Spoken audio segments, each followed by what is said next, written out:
መቼም የሚያልፍ ያልመሰላችሁ ያለፈላችሁ ቀን የለም።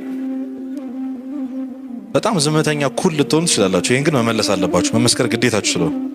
ሁላችንም ከቤተ ክርስቲያን ለመውጣት እየዳዳን ያለን ሰዎች ነን። ምናልባት ደግሞ ወጥተናል። ግን እግዚአብሔር ይገርማችኋል፣ ጫፍ ላይ ያገኘናል።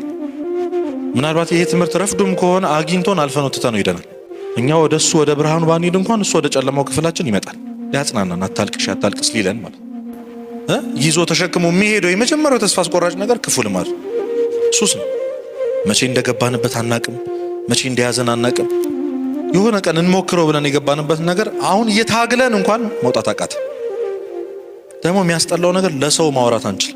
በጣም ቤስት ፍሬንዶቻችን ናቸው፣ ጓደኞቻችን ነው ብለን ብዙ ነገር ሼር የምናደርጋቸውን ሰዎች ይህንን ድክመታችንን አውጥተን መናገር አንችል። ብቻችንን ነው የምንታገለው እዛ ጨለማ ክፍላችን ውስጥ ማንም ሳይሰማ። ስንት ቀን አልቅሰናል ስለዚህ ጉዳይ፣ ስንት ቀን ተማረናል፣ ስንት ተስለናል፣ ስንት ቅዱስ ተስላችኋል። የማይደረግ ነገር ደግሞ ልንገራችሁ፣ ይሄ ነው። ስለ ኃጢአት በፍጹም እንዳትሳሉ። እሺ በሉ። ግን ያው ቢጨንቀን ነው አይደል? ወደን አይደል?